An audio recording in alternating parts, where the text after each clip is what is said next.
आप सभी को जय मसीह की। आज इस वचन को पूरा जरूर सुनना, परमेश्वर का आत्मा आपसे बात करेगा। एक परिवार था जिसमें एक भाई और एक बहन रहा करते थे। वो बहुत ही गरीब फैमिली से बिलोंग करते थे।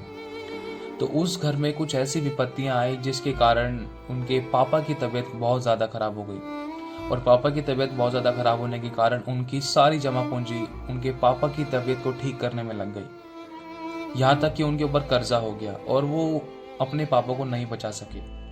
उनके पापा की मृत्यु हो गई। और फिर उसके बाद जब वो कर्जा उतारने के लिए वो लड़की का भाई, लड़की तो छोटी थी लेकिन जो वो लड़का था, उस लड़की का भाई वो थोड़ा बड़ा था, लगभग होगा 17 15 16 17 साल के आसपास का।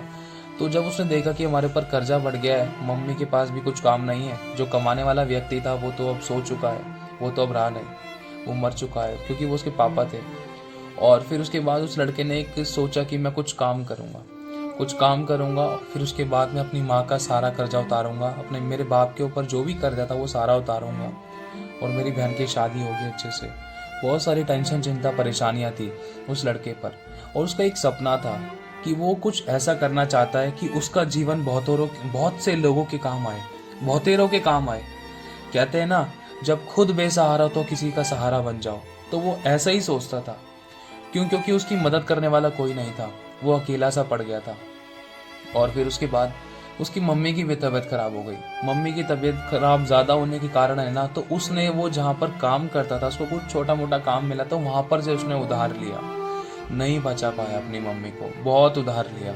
और उसकी मम्मी की भी एंड मौके पर मृत्यु हो गई, नहीं बचा पाया, बहुत अकेला सा पड़ गया। सच में वो रो रो कर, भिलक भिलक कर अपनी हालत उसने ऐसी कर ली थी कि जैसे सबने छोड़ दिया और सबने त्याग दिया हो, कोई पूछने वाला ना हो। उसने बस एक ही मकसद को चुना, उसका एक ही गोल रहा कि मुझे ऐसा व्यक्ति बनना है, जो मुझे ऐसा इंसान बनना है जो बहुतेरों के काम आए। बहुत से अनाथ और विधवा जो परेशान है, लाचार हैं, दीन और दरिद्र हैं, जिनका कोई नहीं है, जिनके लिए कोई हाथ बढ़ाने वाला नहीं है, उन सभी के लिए मेरा जीवन काम आए। वो ऐसा बनना चाहता था। और फिर उसके कुछ टाइम बाद जब उसका ना एक लक्ष्य था कि वो ना स्पोर्ट्स उसको बहुत पसंद था, स्पोर्ट्स लाइन और खेल कूद उसको बहुत पसंद था। खासकर दौड़ लगाना उसको बहुत पसंद था, बहुत दौड़ लगाया करता था। और कुछ करना चाहता था, कुछ ऐसा करना चाहता था कि उसका जीवन बहुत औरों के काम आए। और हर आए दिन उसके घर पर कोई ना कोई, कभी कोई आदमी, कभी कोई सरदार, कभी कोई ना कोई बड़े घर का व्यक्ति उसके पास आके दरवाज़ा खटखटाते थे। क्यों खटखटाते थे? क्योंकि उसने और उसके परिवार वालों के लिए बहुत सा उधार ले रखा था और वो उधार नहीं दे पा रहा था, क्योंकि उसके पापा की मृत्यु पर उसके घर की सारी जमा पूंजी लग चुकी थी। यहाँ तक कि उसके घर की बिकने तक की नौबत आ गई थी। और वो नौबत मम्मी के टाइम पर पूरी हो गई, बल्कि सारा जो भी कर्जा वगैरह हुआ था, उस कर्जे को लेने के लिए वो सारे लोग बार बार दरवाज़ा खटखटाने आया करते थे कि हमारा पैसा दे, हमारा पैसा दे हमें। और किसी के मन में कोई दया, दीन, नम्र वाली भावना कोई नहीं पाई उस बच्चे ने। तो वो बहुत रोता परेशान होता था। अचानक किसी एक मसीह परिवार के किसी बेटी को परमेश्वर की आत्मा ने मन में डाला कि इस परिवार की इस बहन को बताया जाए। तो वो लड़का तो घर से बाहर चला गया था, बहुत टेंशन, चिंता, परेशानी में था। कुछ ढूंढने गया कि मुझे कुछ अच्छा काम मिल जाए, कोई मुझे अपने पास रख ले, ताकि मैं अपनी मम्मी पापा के ऊपर का ये सारा कर्जा उतार सकूं, ताकि कोई भी मेरे घर पर बार बार ये पैसा मांगने ना आए। तो वो गया, ढूंढने लगा कुछ काम, हम कहीं नहीं मिला उसको काम। लेकिन उसने एक जगह देखा, एक बहुत बड़ा बैनर लगा हुआ था, बहुत बड़ा बैनर लगा हुआ था।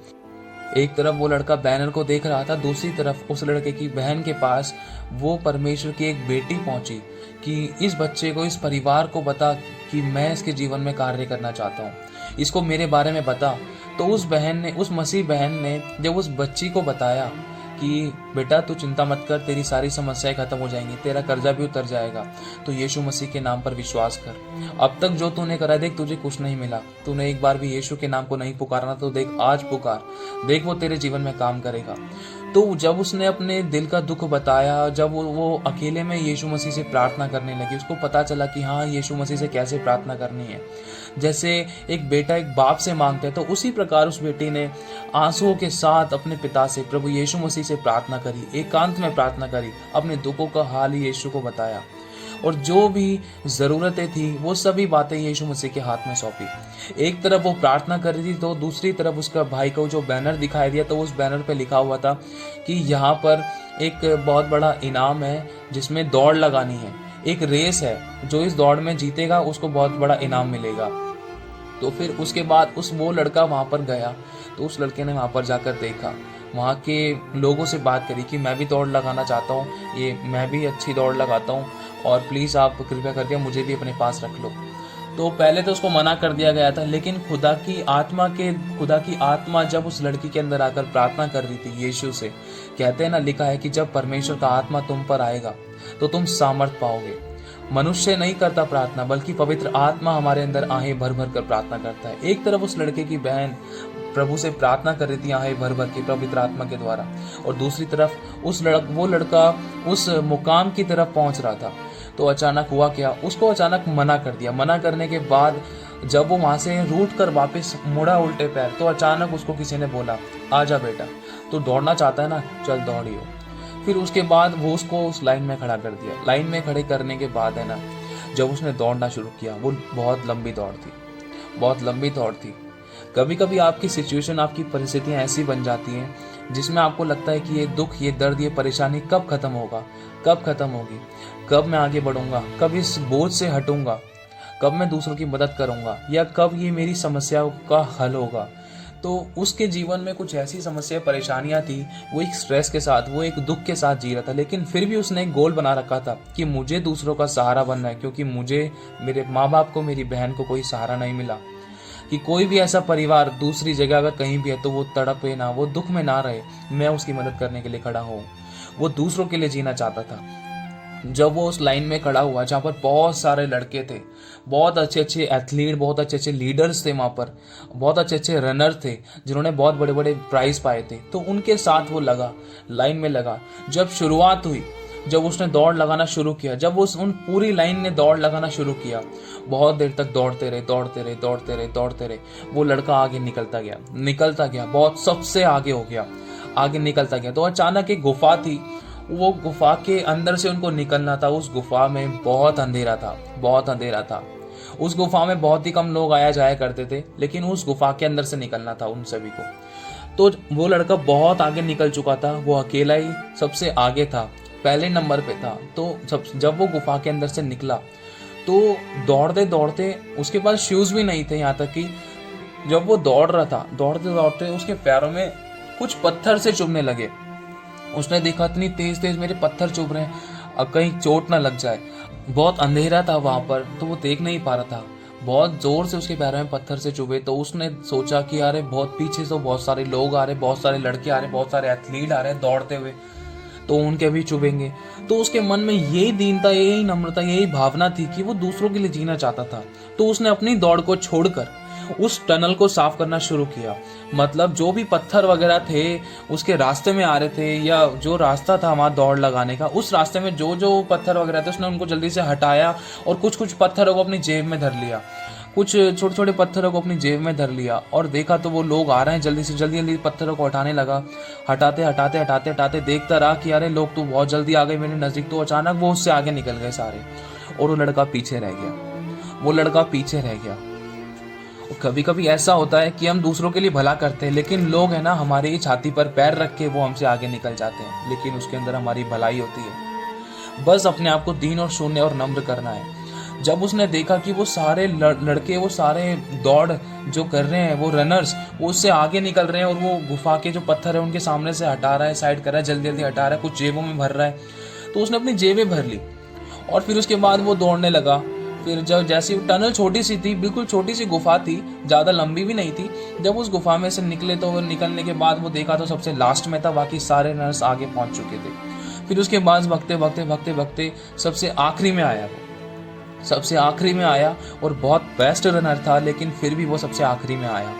जब उससे पूछा गया, जब उससे बातचीत हुई कि बेटा तू सबसे लास्ट में क्यों आया, और वो भी इतना तुझे समय लगा, इतनी देर लगी तुझे, और ये तेरे पैर में निशान किस चीज़ के हैं, ये तेरे ब्लड कैसे निकला हल्का हल्का, ये छिल कैसे गए तेरे अंगूठे, ये तेरी एड़ियाँ कैसे छिल गई, इनमें से खून कैसे टपक रहा है, इनमें से ये देख जमीन पर एक खून कैसा लगा हुआ है।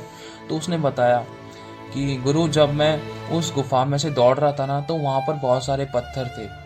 देखो मैं आपको दिखाता हूँ, ये मेरे बहुत तेज पैरों में चुभ रहे थे। ऐसे ही उसने जेब में से हाथ डालकर दिखाया ना, तो वो हैरान हो गया। क्या हैरान हो गया? क्योंकि ये जो प्राइस था ना, ये उसकी जो बहन प्रार्थना कर रही थी, उसकी बहन आंसू के साथ प्रार्थना कर रही थी। तो प्रभु ने ना उन पत्थरों को हीरे बना दिए। वो सारे पत्थर हीरे बन गए। जब उसने देखा कि अरे ये क्या है, तो उसका गुरु भी, जो वहाँ का मेन लीडर था, जिसने दौड़ रखवाई थी, जो वहाँ का मेन हेड था, जब उसने देखा अरे ये तो हीरे हैं, बेटा तूने बहुत बड़ा काम किया, इनको तू अपने पास रख ले। जो तेरा दिल है ना प्रभु, तू बहुत आगे बढ़ेगा और तू सच में बहुतों का सहारा देने वाला बनेगा। जो तूने इन लड़कों के रास्ते में से कांटे और पत्थर हटाए हैं ना, इन लोगों का रास्ता तूने साफ किया है, देख तू बहुत आगे बढ़ेगा। आज से यही तेरा इनाम है, इनको तू अपने पास रख और घर चला जा। तो वो बहुत रोने लगा। देखा कि अरे ये क्या हो गया अचानक। हाँ सच में क्या कोई खुदा भी है? मैं जब से गिड़गिड़ाता रहा, किसी ने मेरी नहीं सुनी। जब वो घर पर पहुंचा तो उसने देखा उसकी बहन आंसुओं से प्रार्थना कर रही है। जब उसने अपनी बहन को बताया, देख बहन देख, मुझे एक बहुत बड़ा इनाम मिला। और जब वो प्रार्थना कर रही थी, प्रार्थना करते करते जब उसने देखा उसके भाई के हाथों में हीरे हैं, तो वो सच में रोते रोते बिलखते कहने लगी कि सच में यीशु तू मेरा जिंदा परमेश्वर है। आज से मैं तेरी बेटी हूँ और आज से मेरा भाई भी तेरा बेटा है। तूने सच में मेरी प्रार्थना को सुना, तूने हमें तुच्छ नहीं जाना, तूने मेरे आंसू को देखा है और मेरी प्रार्थना को तूने सुना है। देख तूने मेरे जीवन में आश्चर्य कर्म किए, मैं तुझे धन्यवाद करती हूँ। सच में तू जीवित परमेश्वर है। तो उसने अपने भाई को बताया, भाई एक तरफ तू दौड़ लगा रहा था तो दूसरी तरफ मैं प्रार्थना में बैठी हुई थी। प्रभु की आत्मा ने मेरे अंदर से आहें भर भर कर प्रार्थना ही करी और प्रभु ने देख तुझे अच्छा मुकाम दिया। अब देख तू इसके द्वारा बहुत सारे जो भी करता था सारे कर्जे को भी उतार देगा और मेरी शादी के लिए भी सही समय पर मेरी शादी भी अच्छे तरीके से हो जाएगी। और कहा कि भाई तू सच में बहुतों के आंसू को पोंछने वाला बनेगा। तू सच में बेसहारा है ना, तू आज देख तू बहुतों का सहारा बनेगा। आज मुझे सच्चा प्रभु मिल गया और आज से मेरे प्रभु ने तेरे जीवन को बदल दिया है। अब देख तू बहुत तेरी जाति को उद्धार देने वाला बनेगा। जो लाचार है, बीमार है, परेशान है, तू उनको देने वाला बनेगा, तू उनकी मदद सहायता करने वाला बनेगा, तू उन बेसहाराओं का सहारा बनेगा। जब आपकी जिंदगी में कोई परिस्थितियां ऐसी आती है ना, जब कभी आप बहुत टूट जाते हो, बहुत दुख में हो जाते हो, बहुत गिर जाते हो, जब सब आपको छोड़ देते हैं, तो उस समय यीशु आपको अपने हाथों में लेकर चला फिरा करते हैं। वो आपको संभालते हैं। जब आपको कुछ सहना होता है ना, तो आपसे पहले यीशु सहता है। क्यों? क्योंकि यीशु आपके आगे खड़ा है कि मेरे बेटे को ये सारे दुख, दर्द, तकलीफें, ये परेशानियां ये ज्यादा ना सहनी पड़े। लेकिन जब जो बड़ी बड़ी समस्या, परेशानियां, कठिनाइयां होती हैं, वो यीशु मसीह अपने ऊपर लेता है। और जब जो छोटे मोटे दुख होते हैं, जो हमें लगता है कि ये बहुत बड़ा है, लेकिन वो बहुत बड़ा नहीं होता। क्यों? क्योंकि बड़ा तो यीशु ने सह लिया। जो छोटा मोटा होता है, जिस छोटे मोटे के द्वारा प्रभु यीशु मसीह हमें मजबूत करना चाहता है। कहते हैं ना कि जब तक सोना आग में नहीं तपता, तब तक वो आकृति नहीं लेता। जब तक मिट्टी को भट्टे में नहीं कूटा जाता, जब तक मिट्टी को भट्टे में नहीं तपाया जाता, जब तक वो एक आकृति नहीं लेती। जब तक वो बड़ा एक रोड़ा नहीं बनता, जब तक वो एक बड़ा एक ईंट नहीं बनती है, उसको तपाना जरूरी है। तो इसी तरीके से बस कुछ सिचुएशन, परिस्थितियां आपके जीवन में ऐसी होती हैं, या कुछ ऐसे लोग होते हैं जो आपको दुख देते हैं, जिसके कारण आप बहुत दुखी, परेशान होते हो, या बिल्कुल अकेले पड़ जाते हो, या कभी कभी ऐसा लगता है कि कोई मदद करने वाला नहीं है, कोई सहायता करने वाला नहीं है, सारे ही मेरे अगेंस्ट में है। तो वो मनुष्य आपके अगेंस्ट में नहीं है, इस बात का ध्यान रखना। परमेश्वर आपको कुछ बड़ा देना चाहता है। अगर आपको दुख नहीं होगा तो आप खुदा को कैसे पुकारोगे? कहते हैं ना कि दुख में सुमिरन सब करे, सुख में करे ना कोई। जो सुख में सुमिरन करे तो दुख काहे को होए। जब टूट जाते हैं, जब हमें दुख मिलता है ना, जब हम लाचार, परेशान और बिल्कुल अकेले से पड़ जाते हैं, उसी समय हम प्रभु के पास आते हैं। और जब हम प्रभु के पास आते हैं ना, तो वो हमारे सब आंसू पोंछ डालता है, हमारे शत्रु के आगे हमारी मेज लगाता है और हमें सदा के घमंड का कारण ठहराता है। जितनों के बीच में बेइज्जती हुई है, उन सबों के सामने हमारा सर ऊंचा करता है। तो उसी समय लोग गवाही देते हैं, ये वो वंश है जिसे यीशु परमेश्वर ने आशीष दी है, यहोवा परमेश्वर ने आशीष दी है। इसका परमेश्वर ही सच्चा परमेश्वर है। इससे मेल मिलाप करके रखो, इससे बना कर रखो, क्योंकि ये काम आएगा। सच में प्रभु आपको बहुत आशीष दे। प्रभु ने आपके लिए बहुत अद्भुत और बड़ी योजना बना रखी है, इसको समझने की कोशिश करें, क्योंकि हम परमेश्वर की योजनाओं को समझ नहीं पाते हैं। हम सोचते हैं कि ये काम ऐसे है, ये काम वैसे है। हमारे और परमेश्वर के विचारों में जमीन और आसमान का अंतर है। तो इसीलिए हमें परमेश्वर की योजनाओं को, इच्छा को समझना जरूरी है। वचन में लिखा है कि सारी बातें मिलकर भलाई ही को उत्पन्न करती है। जो आपके साथ घट रहा है ना, जो आपके साथ हो रहा है और जो आपके साथ होगा, उस सब बातों में आपकी भलाई है। और जब आप एंड में होंगे ना, तब आपको लगेगा कि हाँ प्रभु, सच में इसमें मेरे लिए भलाई थी। प्रभु आपको वो नहीं देता जो आपको अच्छा लगता है, वरन वो देता है जो आपके लिए अच्छा होता है। प्रभु आपको बहुत आशीष देता रहे। आप सभी को जय मसीह की।